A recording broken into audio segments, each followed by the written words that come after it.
first full week in December. That's right. School Board of Education meeting to order. Join me in the pledge.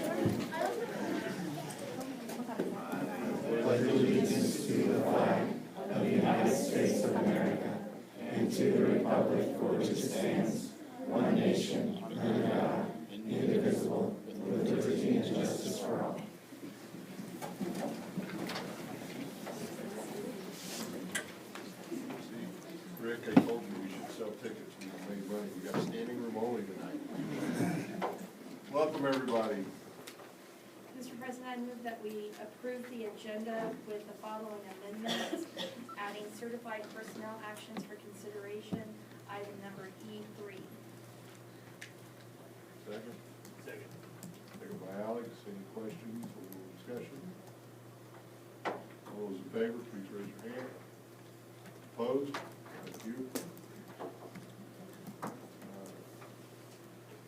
Delegation. This evening, as we do every year at this time, we would like to recognize the school board and the Kansas Association of School Boards. Also sent something out. We provided some certificates that we'll give you later, but one thing that's a little unusual this year over past years is that Governor Brownback has issued a proclamation. And you have that proclamation in front of you, but I've asked Roy to read that aloud at the meeting.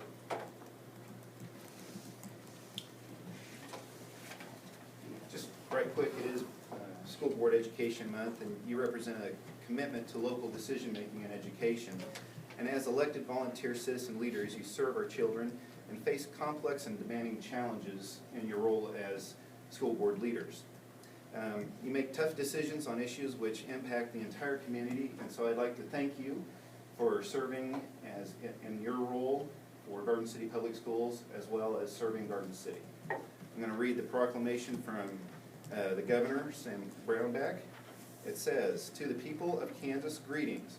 Whereas Kansas Public School Board members are elected by their representative communities and charged with meeting the expectations and aspirations for a public education of their children, and whereas Kansas Public School Board members are committed to all children and believe all children can be successful learners, and whereas Kansas Public School Board members provide leadership that ensures a clear, shared vision with their community of public education, setting high standards of education for all students and requiring effective and efficient operation of their school districts, and whereas Kansas Public School Board members are strong advocates for public education and are responsible for communicating the needs of the school districts to the public. Now therefore, I, Sam Brownback, Governor of the State of Kansas, do hereby proclaim January of 2014 as School Board Recognition Month in Kansas, and urge all citizens to join in recognizing the dedication and determination of local public school board members to mold an education system that meets the needs of our children today and in the future. Done at the Capitol in Topeka under the Great Seal of the state this 20th day of December 2013 by the Governor, Sam Brownback." So congratulations. And I have the certificate to hand you, so I'll give you that, and you guys can continue reporting.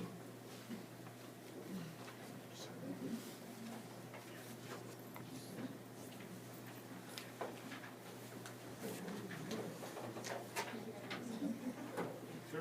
Yep, thank you.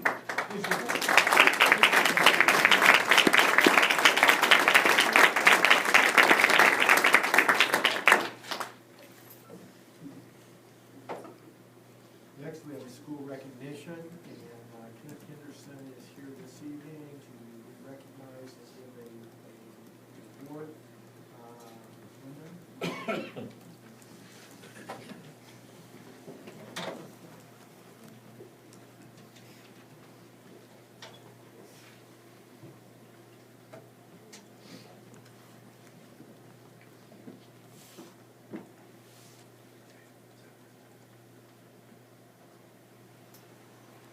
We want to talk a little bit about what we're doing this year and how we are making progress toward being a model school. That is one of our goals. It has been since several of us heard Sue Sakowitz last year. at that time, Alex Koning, who was one of the teachers that went to see Sue with us, came back into my office and said, Linda, we can do this. And what happened at that time is something that I really can't describe. The teachers have come together and they are showing tremendous leadership and unity and focus and vision for our school. Up here we have just a little bit of what some of the teachers are doing. What the teachers of Kenneth Henderson realize is what they do in the classroom makes a difference. It also makes a difference how they support their profession. And they are professionals inside the classroom and outside the classroom. They have come together this year. We have probably, I'm going to be honest, but I'm going to say 95 to 98% buy-in at this time with everything that we're doing. This includes district initiatives and building initiatives. And I'm going to let the teachers kind of take over here in a minute and tell you a little bit about what that looks like and what they're doing. But I do want to stress just how much buy-in and how much leadership that we're seeing across the board from all staff members. And a lot of our staff are shared at this point in time. So they're going back and forth between buildings, but they're coming in, and we even have some of our shared staff here tonight. They are taking real ownership in what we're doing. Our students, this year we actually counted 8 countries represented in our student body. Our ELL program has grown tremendously at the middle school level and for our newcomer program. And our students, and I'm going to go back and credit the teachers, like I keep saying, the teachers are what makes the difference in a building and in a classroom, in a community. Our teachers are providing leadership and opportunities to the students, and the students are jumping on those opportunities, and they're showing leadership. We have our JLC program offers tutoring every single morning now. Students helping other students. It's not the JLC instructor helping the students, it's those students helping each other. We have done hosted safe night, we have breakfast with books, lots of things to build leadership opportunities in our students. And again, this is the awesome staff at KH that's taken this on and making this happen. So I'm going to let the teachers tell you a little bit about what they're doing. I think first up we have Brenda Howard to tell us about looking at our data here. Okay, hi, I'm Brenda Howard, and this is just some of the results we're pretty proud of from our winter results. And we picked out 2 subgroups, so I see they're not on there, so I'll explain them a little bit. This is the MAIS is a reading comprehension score, and this particular one is just showing the growth in the special education department. So this was the students in what we would consider Tier 1, Tier 2 that is a little bit at risk, and Tier 3 that needs some intervention. This is just the special education percentage. And from fall to winter, we're really proud that we're starting to close the achievement gap there. This is a math concepts and application form. This is the 7th grade, and this is the fall score at just over 38%, and then 68% was our winter score. So those are 2 scores that we're really proud of. We have some other handouts if you'd like to see our other scores. We did bring those. The other thing we'd like to share that, thank you, Mrs. LaBarbera. We have, what we do then is we use this data to place our students in intervention. And we started reading intervention a tiny bit last year. We are doing Tier 2 intervention with our reading students now. And we started math this semester. We have I think 4 math intervention blocks this semester too that Chandra Sanders is heading up. So we feel like we're getting a good handle on interventions here at KH. Any questions about that? Or? Invite Alex Conan to come up and say a few words. You guys gonna do anything over I like the ushers. Okay, great. Now here they come. So before Glenda was talking about Sue Zakowitz coming in, and I was blessed to be able to go to that. She was truly just a motivational speaker. I was just overwhelmed with everything she had going on. And the thing that really brought back was this idea of teachers really driving the change inside the classroom. So I talked to her about starting something, which ended up being called Conclave.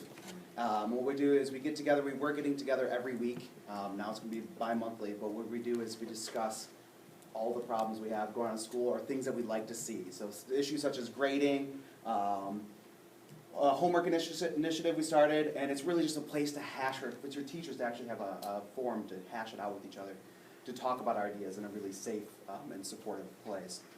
A couple other things that have come out of this is it really has built some leaders in our class, in our school. I know we have 8 people that went to the transformative. They've gone to leadership conferences, and they're now leading stuff inside the class, at school. They're doing like in-services, and so it's really just brought us all together and got us just talking to each other in a really professional way. So it's been phenomenal. Can I ask a question back on that slide? Can you go back to the slide? That last one, organizing students for success. If it's brown, write it down. What does that mean? So we wanted to make sure that their agendas, they have agendas that we purchased for them. We wanted to make sure there wasn't just something hanging out in their backpack or their locker. It was something being utilized every day.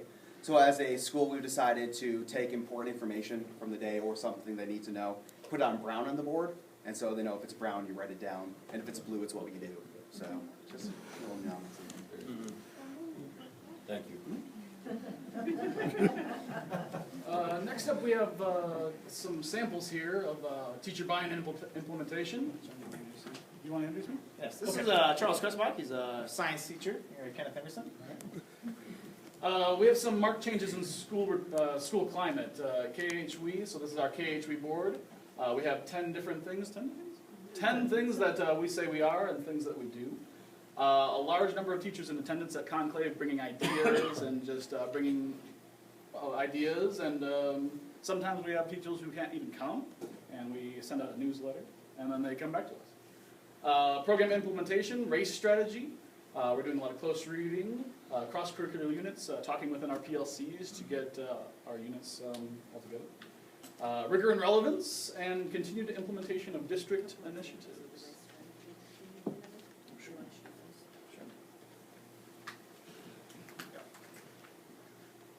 So some examples of the race question answering strategy we've been using. And this is Grant Allen. He's a special education teacher at KH. At Kenneth Henderson, we don't shy away from tackling some of the tough issues. Some of the things we looked at are student feedback, grading and feedback, and really talking about what that means to us. Actually, a few of us just got done with an in-service talking about grading. Taking a look at And I'll jump in at this point, sorry, Grant, and say, we have as many different opinions about what the right form of grading is as we have professionals in the building. So coming to a consensus, which they have done on several matters, often takes more than one conversation. Sure. Looking at more uniform ways of communicating with parents and students.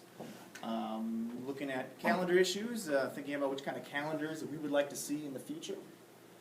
Taking a look at how we do co-teaching. Charles and I are the district coaches for co-teaching, and we are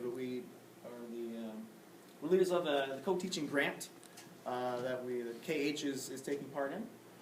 Looking at how we do tutoring, how we do interventions. Our JLC program is doing sort of a peer tutoring thing, which is apparently looking pretty good.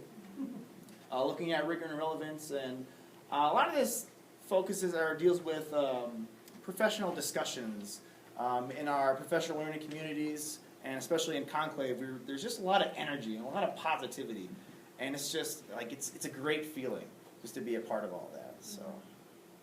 I think right here you can see an example of one of our professional discussion boards right there. Yes, this is in the lunchroom. This is in our lounge, where we have not lunchroom now. We have political, or we have philosophical. It can be getting a little political. We're having philosophical discussions, while we're eating our lunch in 23 minutes about, what does grading really mean to us? So it allows everybody to contribute to it, not just people who can come to Conclave. Could you give some examples or some of what you're doing as far as the communication with the parents and the students? Sure. Well, we've got together and we have created sort of a system that we use. If we have a concern with a student, we'll call them in, sort of as a team, and we'll have a bit of a discussion with them, with all teachers, talking about, what are some good things that they're doing, what are some things they can improve on.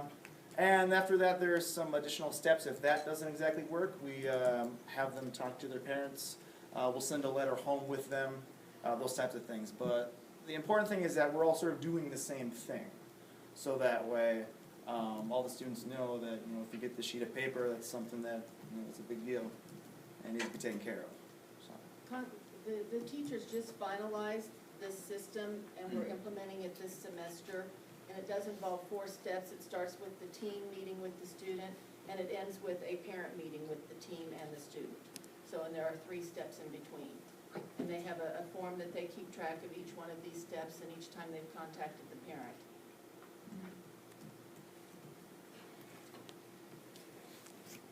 So what are our next steps? We're looking at transition to new assessments. We might not have any idea what they look like, but we're preparing them for them anyway. Alignment to NGSS. Some of us are committed to align for NGSS. That is the next generation science standards. Continuing to monitor data and processes to continue improvement, so we're always data driven right here. Enthusiasm and commitment for our goals and our district initiatives. Continued co-teaching initiative. And fully implementing CCSS, so Common Core Standards. And our goal is to become a model school. We're using technology at Kenneth Henderson. The science department has a set of iPads that they use. The history department has been using iPads much more frequently, trying to increase student engagement using different websites to help us sort of guide discussion and give feedback and do progress monitoring, that type of thing. E-backpack we started using at the 8th grade level. I mean, as I understand it, it usually starts off at the high school. But we thought that we might just, what's that? 7th grade. I'm using it. Ouch! So, And so we're bringing it to Kenneth Henderson. We figure if the students have the technology, if they can access things remotely, why not use it? We've got our laptops and computer labs that we've been using. Science has what's called probeware, and we've used it for our physics units where students can use the technology to measure force and speed of moving objects. It's pretty cool stuff. And some of our teachers are piloting sort of a bring your own device type thing where students may use a phone for academic reasons. It might be, for example, just taking a picture of some notes that might be on a board. So. We were really fortunate this year to have some cost center budget left over at the end of last school year. We were able to purchase 2 to 3 additional iPad cards, as well as some laptops. One of the teachers' comments to me earlier this year was, when they do it with the technology, the homework comes back, or the assignment comes back much more frequently than if they give them a sheet of paper and say, do it this way. Because the kids are so much more interested in the technology, they have greater return rate on the assignments.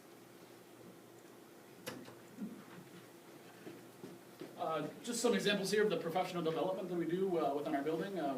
Co-teaching trainers in our building.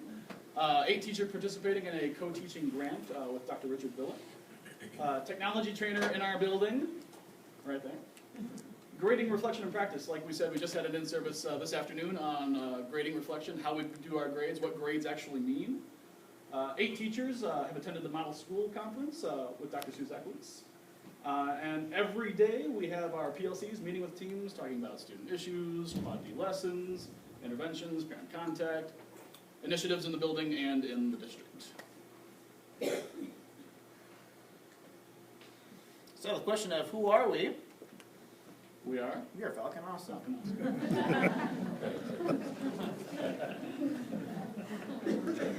That's all we got for him. Let me get the. Any questions? No. Does anybody have any questions? One, the first slide, you talked about breakfast for books, or, Oh, yes. can you tell us what that is? So it's a reading initiative that we put together where students are given the list of the 10 William Allen White nominees for 6th through 8th grade, and then they're also given the list of, this year it was 28, titles that were nominated for the Teen Top 10 Award, which is a Teen Choice Award that the American Library Association, one of their subcommittees runs. And so out of the 38 nominees then, we ask them to read 2 a month, and if they make that goal within the month, then I feed them breakfast in the library. So it's been kind of cool, actually, and the students have She really makes some good responded breakfast well. too. It's pretty good. Yeah. Yes, and Derek likes it because he gets to eat, so. I haven't read in a while, but I have to show up for the breakfast. And is that breakfast, do people bring the breakfast, or how's that going as far as the food? Well, most of the food is like donated to us, and then cooking that gets to be done, that's like the draw, is that I'm cooking you breakfast. And if I have to cook breakfast for 400 kids, I will cook breakfast for 400 kids. That's what I tell them. So far, the most I've cooked breakfast for is about 40. So. Now, the district, or the KH in particular, have some kind of a William Allen White program for reading several years ago, and then it kind of went away. Yeah, a lot of, I found that the circulation with the William Allen White nominees was not very high, and the interest level of our students didn't tend to match what the committee for the William Allen White Award was putting on the list. Especially there was a big section there where it was almost exclusively historical fiction, and so if you weren't a historical fiction fan, you didn't want to read any of the books on the list. And so by adding in the Teen Choice Award or the Teen Top 10, it's actually kind of, I think it's actually led them to read some of the William Allen Whites too, because they have so many, they have 38 things to choose from, and then I give them one free choice that they can put in there. So That's great. it's been good. I just had a question. I know one of the concerns that we had with the disparity in size between Horace Good and Kenneth Henderson was that students would have a similar experience no matter which school they were attending. How do you feel about that? Do you feel that those student experiences are very similar, or are there any differences? I think it's better to go to KH. That's the correct answer. Because I think that our students get a little bit more individual attention. I think that the small school setting is better for our kids. I think that we are able to, or at least I'm able to. It's really hard for me to get to know as many kids as have been in the school, and I still can't know 425, but I do a lot better. I have a higher percentage because I have fewer students. So, I don't know, how do you guys feel? I will say that Brad and I meet with Dr. Atha and Dr. Carl and Dr. Dennis on different issues or different ways that we implement things if there's a need for conversation, so that we can keep it as closely aligned as possible. There were concerns that sports might be an issue. Last year, I will tell you, KH won as many championships as I think Horace Good did. This year, our football team struggled a little bit, but last year we won, so I think it's a toss-up there with the sports. Thank you. I just think it's very important for the community to have that feeling that both schools are great places for their children to learn. And we do have several staff here. If I could have them stand up just so that they can, they put in a lot of hard work this year. KH staff? Well, wait, we're not changing that. Can you sing the fight song? Derek? I don't sing. Wrong department. FALCON, Falcons, Go Fight Win. Well, I thank you all very much for coming out this evening, and it's good to hear all the great things happening in KH. It's exciting. It's exciting, even all the way down to the way you present it. It's not the standard PowerPoint I noticed as president. That's a fun new way of presenting. When you have a technology guru. Yeah. Thank you. Let's go, Thank you very much.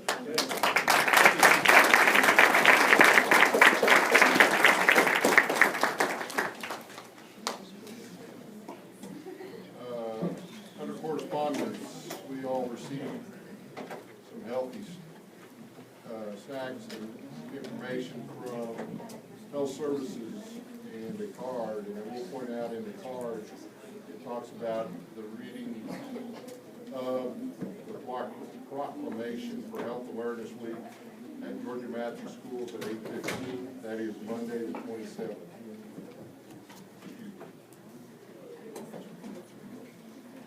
We are invited if you can attend. Can I have a motion on the consent agenda? If I may, Mr. Chairman, I think there's something on the consent agenda that I may have a conflict of interest in. I'd just like to recuse myself for that vote. Thank you, Mark.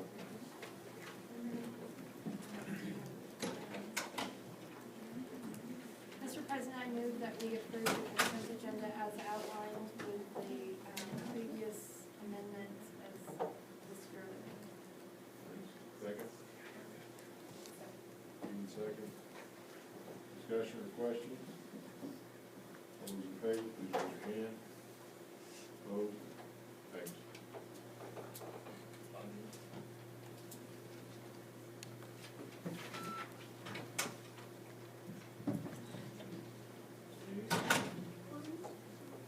Curriculum report?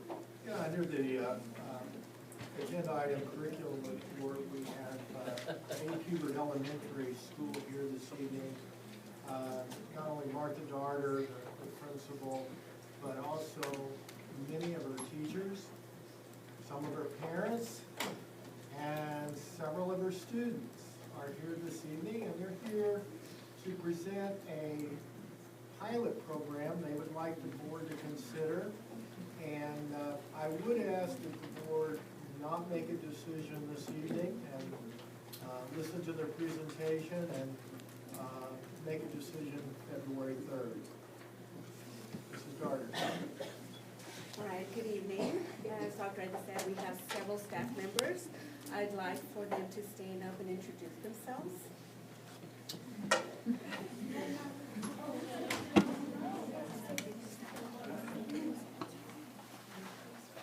Start over here with Heidi. I'm Heidi Berg. Would you teach as well, please? Oh, and I'm a speech language pathologist. I'm Melinda Baser, I'm an interventionist. Debbie Tidwell, music. Jaleesa Flores, first grade. I'm Kiana Curtis and I'm special ed. Emily O'Reilly and I'm an interventionist. I'm Katie Stewart, I teach art. Kimber Doyle, I teach second grade. Katie Raymond, third grade. Matt Meyer, physical education. Jill Sauer, science. Sarah Cross, second grade. And kindergarten. Brittany Shields, fourth grade.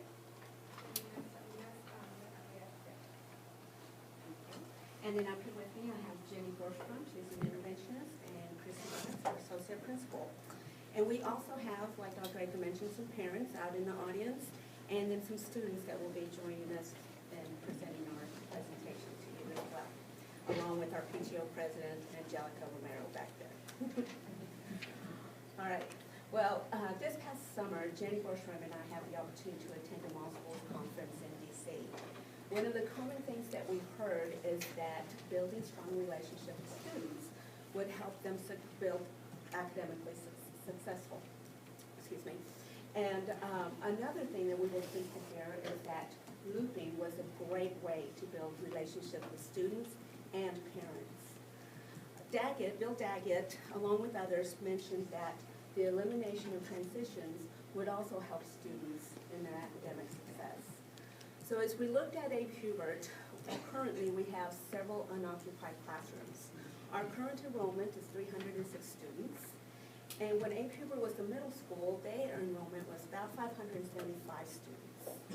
So this leads us to believe that we have the room to add 5th and 6th grade. So here we are. Okay, this is our current district configuration, and with our students leaving 4th grade and going to the intermediate centers, that means we have 3 transitions from building to building, and if you were to put the Garfield Early Childhood Center before that, that would be 4 for the kids that begin early childhood in our district. Our proposal would change Abe Hubert from being a K-4 building to a K-6 building and eliminate one of those transitions. This just shows some of the diversity at our school. We have a lot of at-risk students. And one of the keys to helping at-risk students be successful is to build relationships with them. And since we loop at A. Hubert, and if we added another fifth or sixth grade, then we would have a better chance to build those relationships. They have a lot of transitions in their life as it is, so if we could try to help them by maintaining some stability at school, that could help them be more successful at school. Looping provides opportunities to build a sense of trust, and that those stronger relationships that the research shows are so important to helping students succeed. So if we have our students for longer, then we can get to know the students better and meet their individual needs. And we talked a lot about differentiating. Well, when you've had your students since kindergarten, and they get to sixth grade, you know those students really well, and you can really address their individual needs. You know their families better, you know what their life is like, and so you can help them make their learning more engaging, because you can interest them in the things that they're already interested in.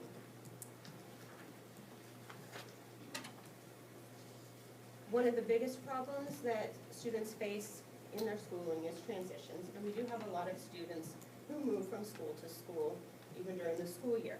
But for those who, if they are not moving from home to home and stay in one place, we could decrease the transitions, because transitions have been shown to cause higher dropout rates and to lower self-esteem, and they just impede the learning process for students. Because every time they enter a new building, then it takes 6 to 8 weeks for them to get accustomed to the new building and the new staff and feel comfortable enough to really focus on learning. So if we can cut down transitions, we should be able to increase student success.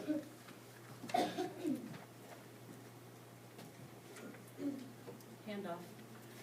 When we were divvying up these slides, they decided to give me this one on looping, and there's a reason for that. About 15 years ago, I had the opportunity to go to a national convention in Orlando, and I got to hear some people talking about the benefits of looping. And so I kept that in my mind, and I came back to school. I was teaching first grade at Garfield Elementary. And the next year, we had a second grader for me. So I don't know if he would remember it like this, but I talked Mr. Croft into letting me loop into the second grade. So I was the first one that started the looping process there at Garfield, and now it's continued on to A. Hubert. And we looked at a lot of the information that I had, and it showed that academic achievement was higher when those kids stayed with the same teacher for 2 years. And so Mr. Croft made that decision then to have the whole school be a looping school. It is kind of our culture of the building. It's what makes us unique in Garden City, and I think our staff is very, very proud of that. And adding the fifth grade next year would allow us to keep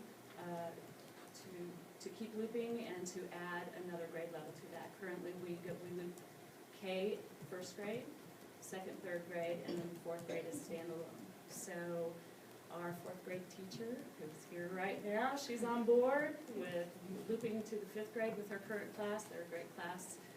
Some of them are here tonight, and you will hear from them later. But we really feel like that will give us another year. It doesn't cost you anything, and that achievement is free for those fourth and fifth grade students. So.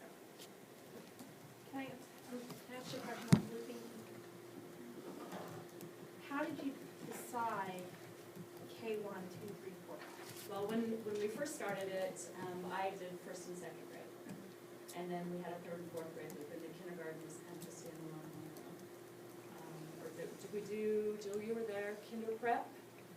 We kind of maybe started, or then we had that transitional first grade. So we kind of played around with that. When those high stakes tests started to come in, we decided that we wanted to spread that joy around a little bit. And so the second grade, they don't take that test, but they do with third and fourth. So that third and fourth grade loop teacher was kind of put on the spot a lot for those 2 years. So we moved it back down so they would only have that 1 unit.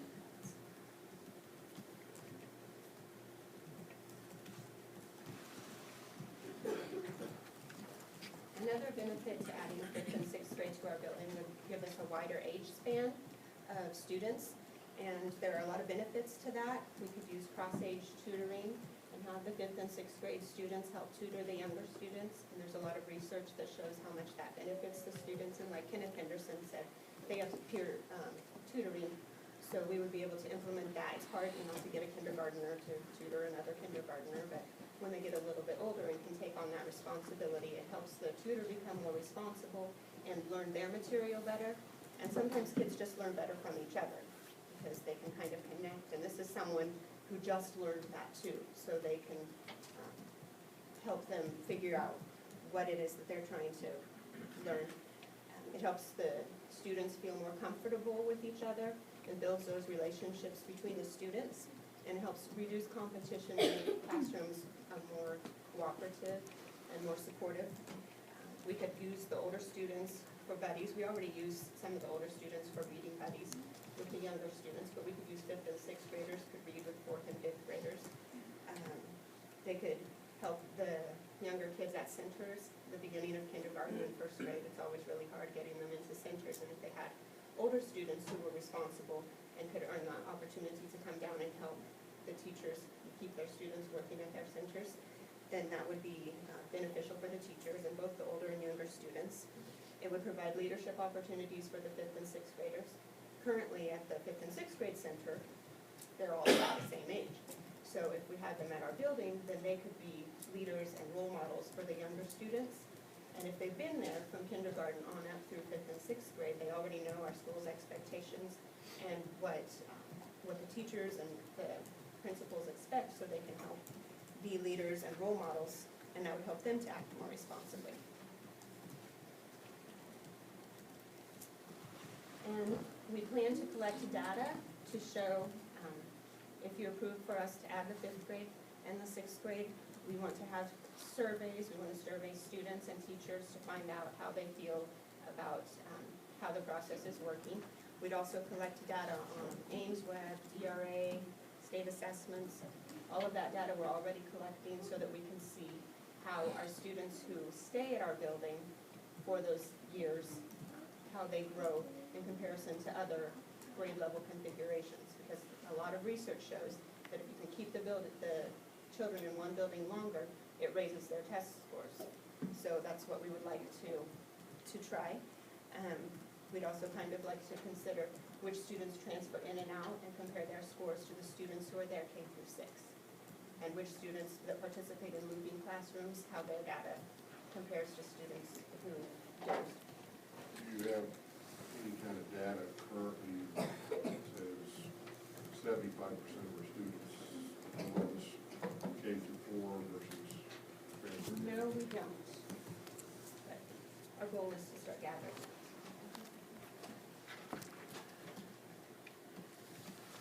And we did survey both parents and teachers before we started working on our proposal. Most of the staff was in favor of adding 5th grade.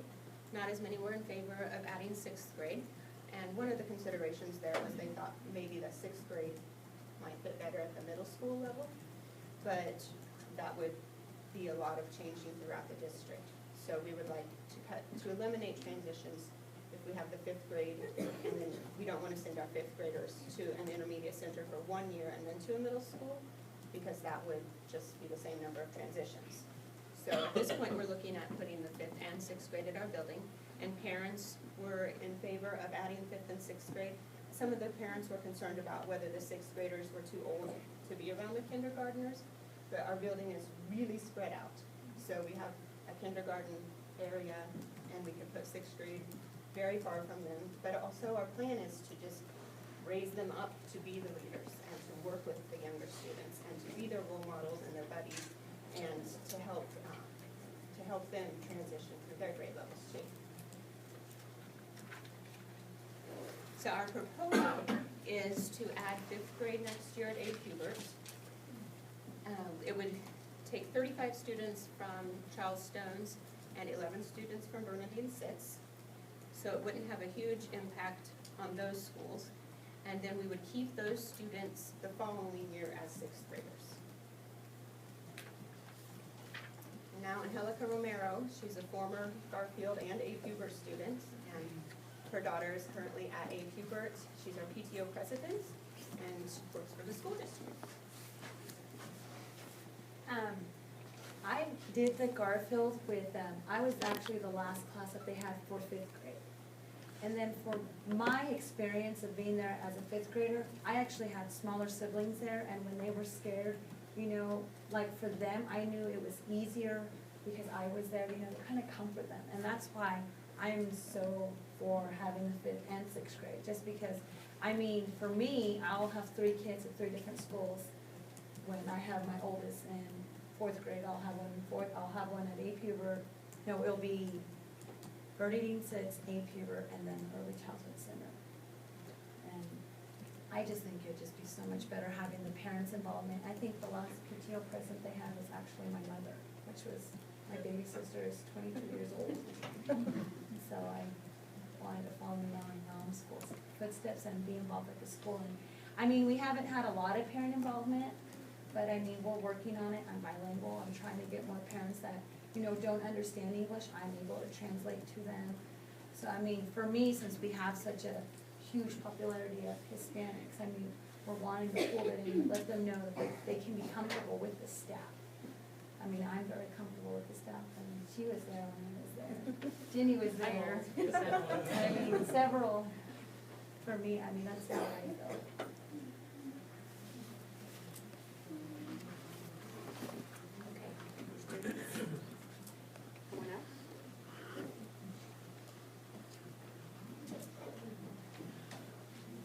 When the students found out that we were going to give a presentation, 2 of them were going to help present. When others heard that 2 of them were going to present, they also pleaded to be involved. So how can you say no when they come and say to help? So here they are. You don't have to be. Hi, my name is Leah Rana. Hi, my name is Clarissa Melendez. My name is Itzi Reese. My name is Julie Martinez. My name is Francisco Javier Hernandez. We are here to persuade you that we need 5th and 6th grades at A. Hubert Elementary. We know the teachers and our friends, so we wouldn't have to make new friends. We wouldn't have to ride the bus to school. We would know almost all the students in our school. We wouldn't feel nervous about a new place. We would stay in the same class with the same students and teachers. We could help the younger kids in class. This would help us be good teachers and good parents later in life. This will also help us remember the things we might forget in class. We would also have more chance to be leaders and role models. We already know the rules and expectations. This is a senior school and the stars is here. Thank you for listening, and we hope we have convinced you to allow 5th and 6th grades at A. Hubert.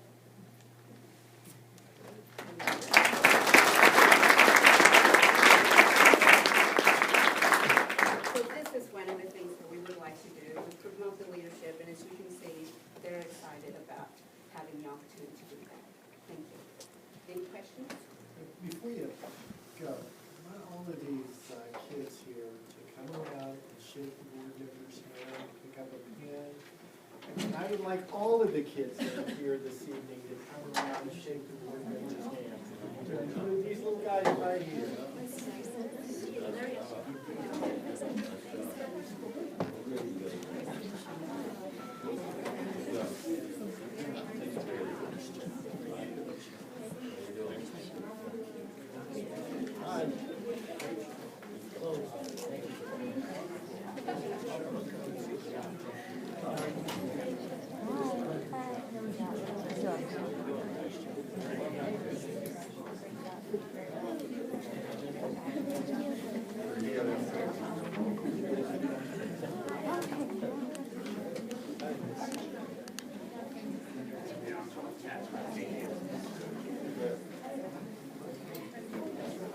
Martha, we've got a few questions.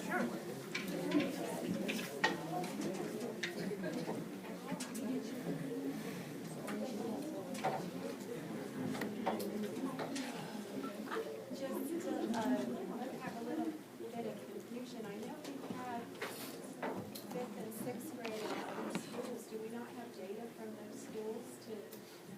I think we do. What I believe our data would show demographics at our H. Hubert are a lot more like the rest of the buildings here in town.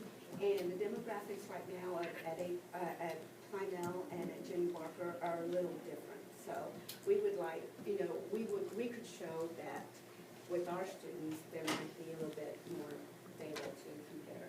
How are you gonna differentiate the impact of looping versus the impact of having the less transition? That's a good question, and that's something that we'll have to look at and do some more research on and see what's out there. Right now, like Jenny said, we have started and we're looking at how many kids have looped. And surprisingly, because of staff turnover, there's several of our kids that haven't had the same teacher in 2 years in a row. So hopefully, that will change and we can start looking at that data a little closer and, like I said, go from there. Because I think your data is gonna be really important for other buildings to look at, to see what they might do. Correct. What do you think as far as, you've got a 2-year proposal here, will there be enough rigor to the data in just 2 years to draw any conclusions, or how far will it have to be extended to really get a view? Well, I think that we could have some good data. I believe that, I haven't been in a looping building. I've been in a 5th and 6th grade building, and I've seen the difference that has made. What I've seen this year so far is that I could go in the classroom and I could tell which kids had been with that teacher the previous year. How? They knew the teacher's expectations. They weren't up. The teacher, all she had to do was look at the student and they knew what to do. You'd hear the remarks, oh, it's the same as last year. Yes. So those are some of the things that I see without even being